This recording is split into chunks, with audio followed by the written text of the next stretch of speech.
ओम श्री गुरुवे नमः। जय माता की मित्रों, मैं पंडित विनय कुमार शर्मा आपका अपने चैनल पर सभी का स्वागत करता हूं। गुरु का राशि परिवर्तन 5 अप्रैल सन 2021 दोपहर 4:21 पे होगा। ये समझेंगे, ये जानेंगे क्या ऐसा है।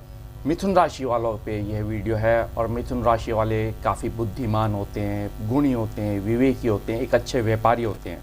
तार्किक क्षमता इनकी बहुत ज़बरदस्त होती है, वाणी होती है। एक लेक्चरर, एक प्रोफेसर भी बहुत बेहतरीन होते हैं। एक आपका बुद्ध की स्थिति मजबूत है यदि आपका राशि का स्वामी, तो यह समझिए कि आप एक ज्योतिषी, एक धर्म उपदेशक मतलब की होंगे इस दौरान। तो यहाँ गुरु का यह परिवर्तन कुंभ राशि में होने जा रहा है। तो ये कुंभ राशि में परिवर्तन आपका बहुत बड़ा ही बदलाव जीवन में, क्योंकि यहाँ बुद्धदेव यदि देखा जाए तो आप खुद समझेंगे जो गुरु का ये राशि परिवर्तन होगा तो आपके भाग्य में होगा। ये भाग्य यहाँ अब आपका भाग्य चमकना है, क्योंकि गुरु यहाँ यदि देखा जाए तो आपके दशमेश भी है और सप्तमेश भी है। और यहाँ आप थोड़ा समझते हैं गुरु की जानकारी। 16 वर्ष की महादशा है। यह 13 अप्रैल सन 2022 तक 5 अप्रैल सन 2021 से 1 वर्ष तक ये संचरण कुंभ राशि में रहेगा।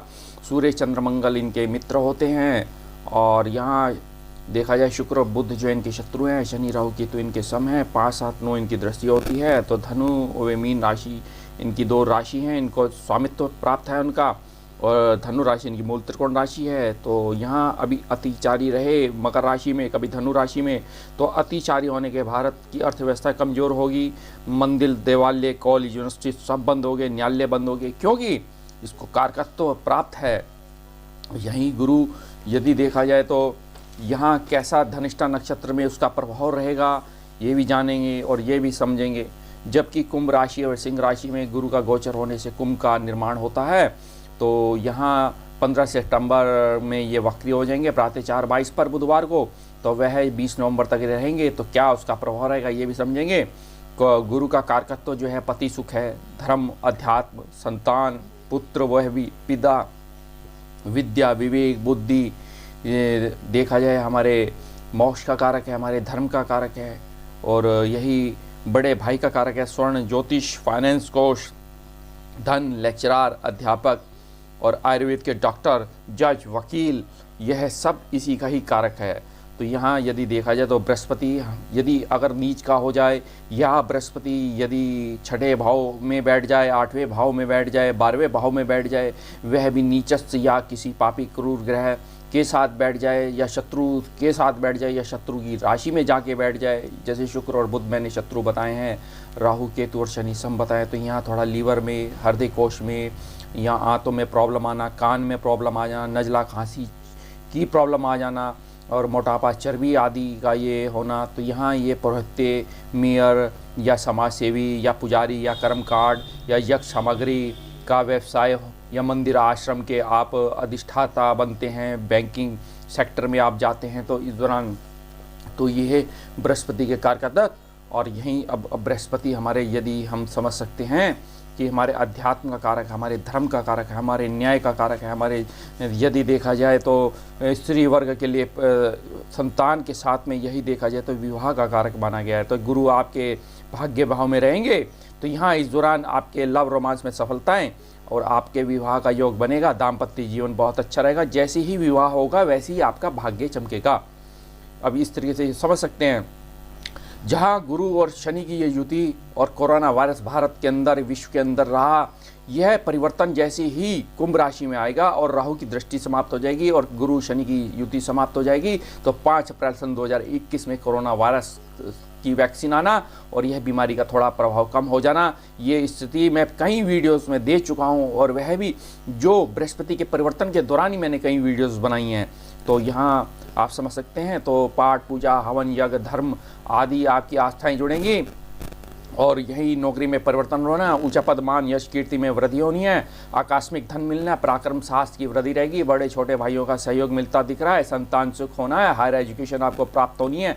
और वह भी हायर एजुकेशन के अंदर या आप आयुर्वेद में पीएचडी करते हैं, आयुर्वेद में पंचकर्मा में पीएचडी करते हैं या एमडी करते हैं, उससे लाभ मिलेगा। यही आप पुस्तक, आपकी लेखन, आपकी प्रतियोगिताओं में आपको सफलताएं मिलनी है। इसी दौरान यही संतति उत्पत्ति का ये योग बनेगा, यही आपको धन की स्थिति बड़ी मजबूत होगी।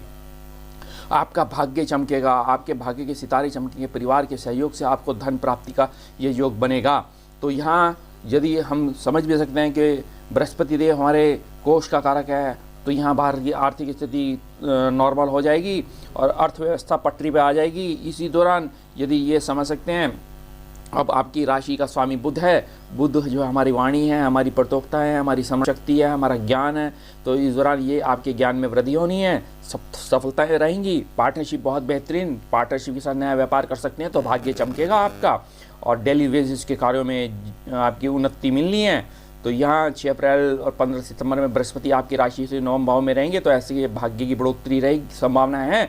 और यही देखा जाए तो इसी दौरान कुछ निर्णय लेते हुए दिख रहे हैं और आपकी सफलताएं अवश्य रहेंगी। जीवन साथी से संबंध आपके अच्छे रहेंगे, मान सम्मान में वृद्धि होगी और एक ओहदा मिलेगा, और इस ओहदे से पद का निर्माण होता हुआ दिख रहा है। और यही देखा जाए जज, वकालत, पीसीएस ये क्लियर करते हुए दिख रहे हैं। आईएएस, पीसीएस, प्रशासनिक सेवाओं से लाभ मिलेगा, धन लाभ मिलेगा, धार्मिक यात्राएं रहेंगी और इसी कार्य क्षेत्र में आपका स्थानांतरण होता दिख रहा है।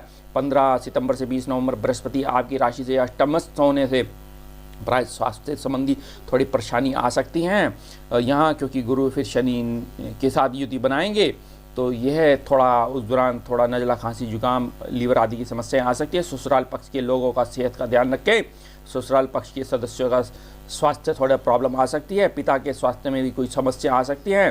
तो 20 नवंबर में बृहस्पति आप देख सकते हैं क्या उसका निर्माण करेंगे। जब तक ये अष्टमस्थ रहेंगे तो मकान, भूमि, वाहन, सुख खरीदेंगे, यही वाणी अच्छी रहेगी, परिवार का सहयोग मिलेगा, परिवार की मदद के अनुसार आप धन एकत्रित करते रहेंगे, प्राय थोड़े व्यय होंगे लेकिन अच्छे कामों में व्यय होंगे।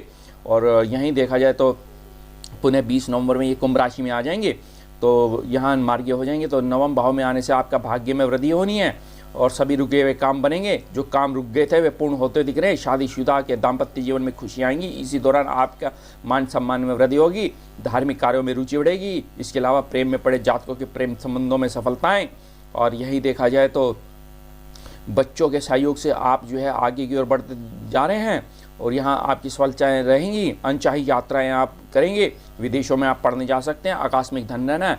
जहाँ ये धनिष्ठा नक्षत्र में गोचर करते हैं उसका स्वामी मंगल है, तो प्राय मंगल आपका लाभेश और षष्ठेश है, प्राय रोग दे सकते हैं, लेकिन यह क्रोधी स्वभाव रहेगा उस दौरान। लेकिन यहाँ ये है कि आपकी नौकरी में परिवर्तन होना है, मान, यश, कीर्ति में वृद्धि और ऊंचा पद और ओहदा मिलेगा, मासिक वेतन में वृद्धि होगी, आकस्मिक धन प्राप्ति का योग, इच्छाएं पूर्ण होनी है, भाइयों का सहयोग मिलता दिख रहा है, शत्रु परास्त होंगे, शत्रु दमन होंगे, शत्रु का हरासमेंट होगा इस दौरान। तो यहाँ बृहस्पति देव का यह परिवर्तन मिथुन राशि वालों के लिए बहुत ही ज़बरदस्त। तो यहाँ अब क्या करना है, क्या नहीं करना, ये विचार करना जरूरी है, क्योंकि हम उपाय करने हैं, यह भी मैं वीडियो में जानकारी दूंगा। तो यहाँ बृहस्पति जो है अष्टम से जब यह भाग्य भाव में जाएंगे तो आपके जीवन में बदलाव आएगा, सुखों में वृद्धि होगी, लाभ होगा, प्रॉफिट होगा, और यही देखा जाए तो स्किल क्षमताएं डेवलपमेंट्स होंगी। और यही देखा जाए तो यह समय आपके लिए प्रेम, सुख और समृद्धिवान होगा, और यहाँ कार्य क्षेत्रों में से लाभ मिलता दिख रहा है, भाग्य में उन्नति होगी। और यहीं देखा जाए तो चुनौतियों का सामना जो करना पड़ता है पूर्ण होते दिख रहे हैं, और यही संतान सुख होना है। अब आपने करना क्या है, इसमें ओम ब्रीम बृहस्पति नमः, ओम ग्राम ग्रीम ग्रोम से गुरुवे नमः, वैदिक मंत्रों का जाप ज़्यादा से ज़्यादा करते हैं, माथे पर केसर का तिलक लगाएं, हल्दी वाला दूध का निर्माण करके रात्रि में पी सकते हैं आप, तो उत्तम रहेगा। और इसी में विष्णु सहस्त्र नाम और साथ में बृहस्पति के अष्टोत्तर नाम का पाठ करें तो आपके लिए उत्तम रहेगा। अतः मेरे चैनल को लाइक